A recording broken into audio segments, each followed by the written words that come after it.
یہ وہ شخصیات ہیں کہ سیدنا صدیق اکبر رضی اللہ تعالیٰ عنہ یہ پہلے خلیفہ ہیں حضور پاک علیہ الصلوۃ والسلام کے، اور آپ یاد رکھیں یہ نہ صرف صحابی ہیں بلکہ آپ صدیق اکبر رضی اللہ تعالیٰ عنہ جانشین رسول بھی ہیں، نائب رسول بھی ہیں۔ تو آپ صدیق اکبر رضی اللہ تعالیٰ عنہ تاجدار خلافت صدیق اکبر رضی اللہ تعالیٰ عنہ کی ذات ہے۔ آپ دیکھیں کہ تمام اولیاء اللہ، تمام اقطاب، تمام اغواث، یہ تمام کے تمام مل کر بھی ایک صحابی نہیں بن سکتے۔ تو ہم یہ کہتے ہیں کہ سارے کے سارے صحابہ مل کر بھی ابو بکر صدیق نہیں بن سکتے، کہ آپ نے 2 سال چند ماہ خلافت کے فرائض انجام دیے ہیں۔ حاضرین محترم، نہ صرف آپ تاجدار خلافت ہیں بلکہ تاجدار امامت بھی سیدنا صدیق اکبر رضی اللہ تعالیٰ عنہ کی ذات ہے۔ عشاء کا وقت ہے، سیدنا بلال حبشی رضی اللہ تعالیٰ عنہ اذان دے چکے ہیں، صحابہ اکرام رضوان اللہ تعالیٰ علیہ مجمعین سب بستہ کھڑے ہیں، اور حضرت بلال رضی اللہ تعالیٰ عنہ کاشانہ نبوت کے پاس کھڑے ہو کر عرض کرتے ہیں، الصلاۃ الصلاۃ یا رسول اللہ، یا رسول اللہ صحابہ منتظر ہیں، آپ امامت کے لیے آ جائیں، آپ ہماری امامت فرمائیں، مصلی آپ کا انتظار کر رہا ہے۔ تو نبی پاک علیہ الصلوۃ والسلام نے اس وقت حضرت بلال رضی اللہ تعالیٰ عنہ کو حکم دیتے ہیں اور فرماتے ہیں، اے بلال جاؤ مرو ابا بکر فلیصلی بالناس، بلال جاؤ ابو بکر سے کہو کہ وہ میرے آج مصلی پر کھڑے ہو کر لوگوں کی امامت فرمائیں۔ ادھر سیدتنا عائشہ رضی اللہ تعالیٰ عنہ کھڑی تھیں، وہ عرض کرتی ہیں، یا رسول اللہ میرے بابا بہت نرم دل ہیں، وہ ہرگز یہ آپ کی غیر موجودگی وہ ہرگز برداشت نہیں کر سکیں گے، لہٰذا آپ دوسروں کو حکم دیں کہ دوسرے آپ کے مصلی پر کھڑے ہو کر نماز فرمائیں۔ حاضرین محترم، کہ پھر حضور پاک علیہ الصلوۃ والسلام نے ارشاد فرمایا، بلال جاؤ ابو بکر کو کہہ دو کہ وہ میرے مصلی پر کھڑے ہو کر امامت کے فرائض انجام دیں۔ گویا نبی پاک علیہ الصلوۃ والسلام یہ بتلانا چاہتے ہیں کہ جس جماعت میں ابو بکر صدیق ہو، کسی کی جرت نہیں کہ وہ مصلی پر کھڑے ہو کر نماز پڑھائے۔ حاضرین محترم، معراج کا سفر تھا، نبی پاک علیہ الصلوۃ والسلام مسجد اقصیٰ جب آپ کی سواری پہنچی، سارے انبیاء کرام سب بستہ کھڑے ہیں، مسجد اقصیٰ میں صفیں بنا کر کھڑے ہیں۔ جب نبی پاک علیہ الصلوۃ والسلام تشریف لائے، سارے انبیاء کرام نے آپ کا استقبال کیا، مصلی خالی تھا۔ حضرت جبرائیل علیہ الصلوۃ والسلام نبی پاک علیہ الصلوۃ والسلام کا ہاتھ پکڑتے ہیں، اللہ کے حکم سے آپ مصلی پر کھڑا کر دیتے ہیں اور کہتے ہیں، یا رسول اللہ آج امامت آپ فرمائیں گے اور سارے انبیاء کرام آپ کے پیچھے نماز پڑھیں گے۔ اسی طرح میرے آقا کریم علیہ الصلوۃ والسلام نے حضرت ابو بکر صدیق رضی اللہ تعالیٰ عنہ کو اپنا مصلی دے کر یہ فرماتے ہیں، ابو بکر آج نماز آپ پڑھائیں گے، سارے صحابہ آپ کے پیچھے اقتدا کریں گے، آپ کے پیچھے نماز پڑھائیں گے۔ تو گویا صدیق اکبر رضی اللہ تعالیٰ عنہ نے حضور کی موجودگی میں 17 نمازیں ادا فرمائی ہیں، 17 نمازوں کی آپ نے امامت فرمائی ہے۔ حاضرین محترم، نبی پاک علیہ الصلوۃ والسلام نے حضرت سیدنا صدیق اکبر رضی اللہ تعالیٰ عنہ کو نہ صرف صحابہ کا امام بنایا بلکہ اہل بیت کا بھی امام بنایا۔ اہل بیت بھی آپ کے پیچھے آپ کی اقتدا میں کھڑے ہیں۔ سیدنا علی مرتضیٰ رضی اللہ تعالیٰ عنہ، مولا علی مشکل کشا، آپ کے پیچھے کھڑے ہیں۔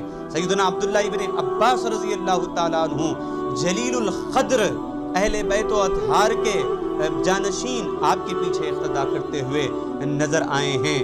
تو صرف میرے آقا نے حضرت ابو بکر کو نہ صرف صحابہ کا امام بنایا ہے بلکہ اہل بیت کا بھی امام بنایا ہے۔ اب سیدنا صدیق اکبر رضی اللہ تعالیٰ عنہ کا عشق دیکھیں، اور آپ دیکھیں سیدنا ابو بکر صدیق رضی اللہ تعالیٰ عنہ کس طریقے سے اہل بیت آپ کی اقتدا کرتے ہوئے نظر آئے۔ جب حج کی آیت نازل ہوئی، لوگوں پر حج فرض ہوا، پہلے آقا کریم علیہ الصلوۃ والسلام نے حج نہیں فرمایا، مدینہ منورہ میں آپ موجود ہیں، حج کا قافلہ تیار ہوا تو اب حج کے قافلے کی امیر بنانے کی جب باری آئی تو میرے آقا کریم علیہ الصلوۃ والسلام نے ابو بکر صدیق رضی اللہ تعالیٰ عنہ کو اس حج کے قافلے کا امیر مقرر فرمایا۔ اب وہ حج کا قافلہ لے کر سیدنا صدیق اکبر رضی اللہ تعالیٰ عنہ چل رہے ہیں، اپنی سفر طے کر رہے ہیں۔ ادھر آیتیں نازل ہوئی، آیتوں میں یہ مراد تھا، آیتوں کا یہ مفہوم، یہ مطلب تھا کہ اب مشرکین کے ساتھ، کفار و مشرکین کے ساتھ کس طریقے کا رویہ اپنانا چاہیے، اس کے متعلق آیتیں نازل ہوئی۔ حاضرین محترم، جب آیتیں نازل ہوئی میرے آقا کریم علیہ الصلوۃ والسلام نے مولا علی مشکل کشا کو طلب فرمایا۔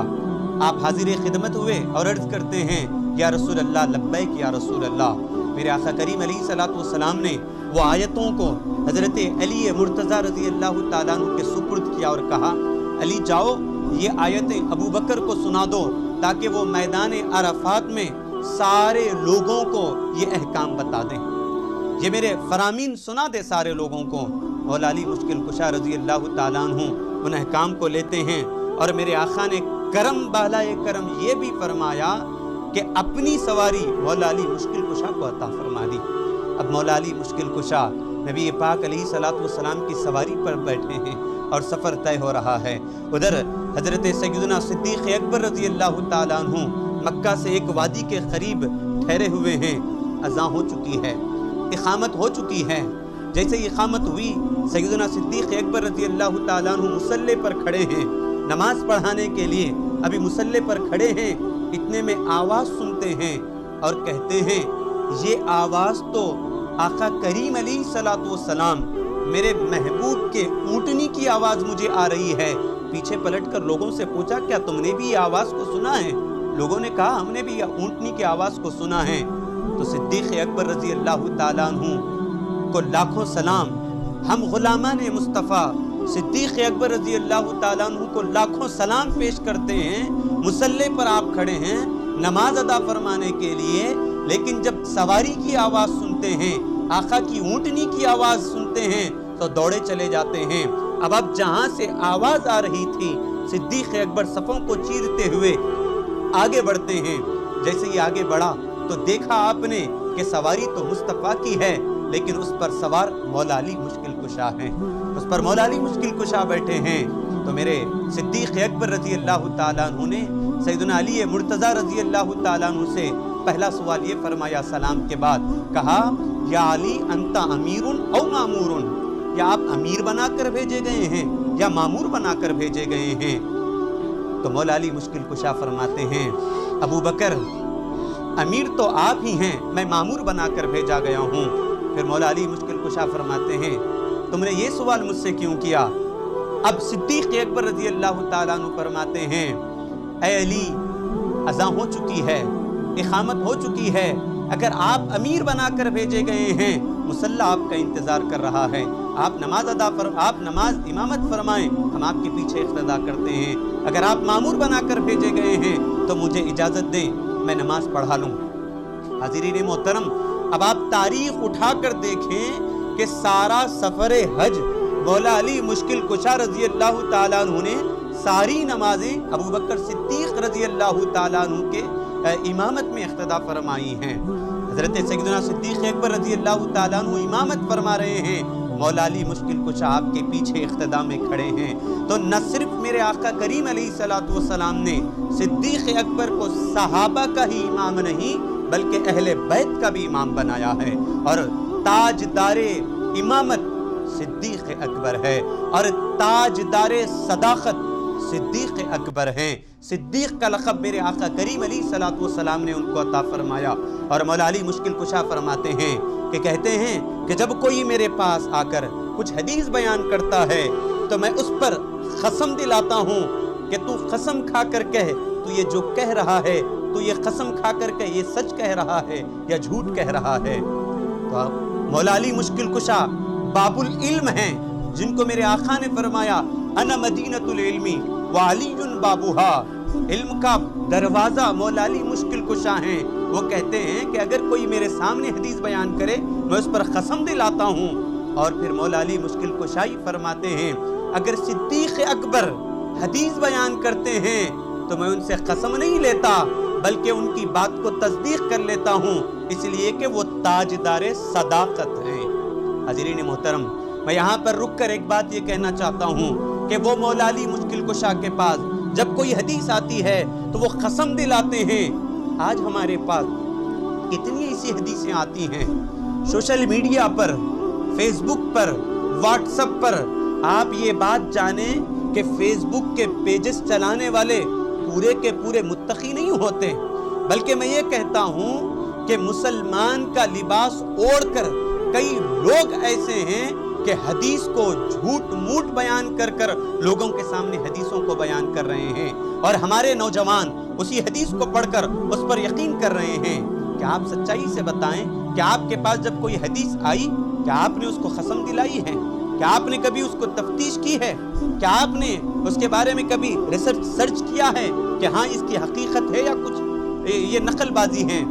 میں یہ کہتا ہوں کہ میں نے اپنی آنکھوں سے دیکھا ہے کہ ہم نے سوشل میڈیا پر ایسی حدیثوں کو بھی ہم نے دیکھا ہے کہ نیچے لکھ رہے ہیں کہ یہ حوالہ بخاری میں موجود ہے، یہ حوالہ مسلم میں موجود ہے، لیکن جب ہم اس حدیث کو لے جا کر بخاری میں دیکھ رہے ہیں، مسلم میں دیکھ رہے ہیں، یہ بڑی بڑی کتابیں حدیثوں کی ہیں، ان میں ہم دیکھ رہے ہیں تو نہ صرف اس کا حوالہ ہمیں مل رہا ہے بلکہ اس کی کوئی حقیقت ہی ہمیں نہیں مل رہی ہے۔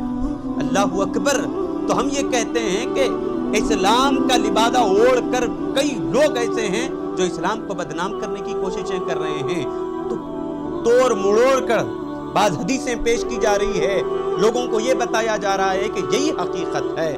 وہ علم کا جو دروازہ ہیں وہ مولا علی مشکل کشا ہمیں درس دیتے ہیں، جب تمہارے سامنے اسلام کی کوئی حدیث پیش کی جائے تمہیں تفتیش کرنی ہوگی، تم اس کے حقیقت تک پہنچنا ہوگا۔ ایسے ہی ساری حدیثوں کو ایکسیپٹ نہیں کیا جا سکتا بلکہ اس کو جانچ کیا جائے گا۔ یہ رسول اللہ کا نام لے کر اسلام کو بدنام کرنے کی کوششیں کی جا رہی ہے۔ بالغرض محترم حاضرین، تو ہمیں یہ جاننا چاہیے کہ آج کے اس فتنوں کے دور میں ہمیں بس یہی چیز ہے حقیقت تک ہم پہنچے۔ تو تاجدار صداقت بھی صدیق اکبر ہیں، اور تاجدار نفاست و طہارت بھی صدیق اکبر رضی اللہ تعالیٰ عنہ کی ذات گرامی ہے۔ حاضرین محترم، سیدنا بلال حبشی رضی اللہ تعالیٰ عنہ ابو بکر صدیق رضی اللہ تعالیٰ عنہ کی نیکیوں میں سے ایک نیکی ہے۔ جب بلال حبشی رضی اللہ تعالیٰ عنہ کو آزاد کرنے کی بات آئی تو میرے آقا کریم علیہ الصلوۃ والسلام نے فرمایا ابو بکر یہ میری طرف سے کچھ درہم رکھ لیں اور آزادی میں شمار کر لیں۔ سیدنا صدیق اکبر رضی اللہ تعالیٰ عنہ اس وقت فرماتے ہیں یا رسول اللہ، میں جو مال دے کر آیا ہوں وہ کس کا تھا؟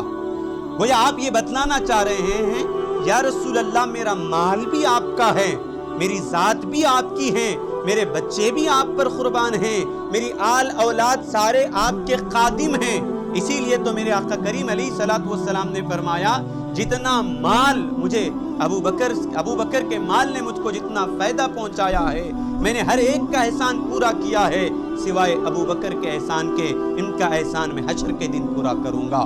جب قیامت کے دن میرے آقا کریم علیہ الصلوۃ والسلام اپنی قبر مبارک سے اٹھیں گے، ایک ہاتھ میں صدیق اکبر کا ہاتھ ہوگا تو دوسرے ہاتھ میں عمر فاروق رضی اللہ تعالیٰ عنہ کا ہاتھ ہوگا۔ تو نہ صرف حضرت سیدنا صدیق اکبر رضی اللہ تعالیٰ عنہ صحابی ہیں بلکہ جانشین رسول بھی صدیق اکبر ہیں، نائب رسول بھی صدیق اکبر ہیں۔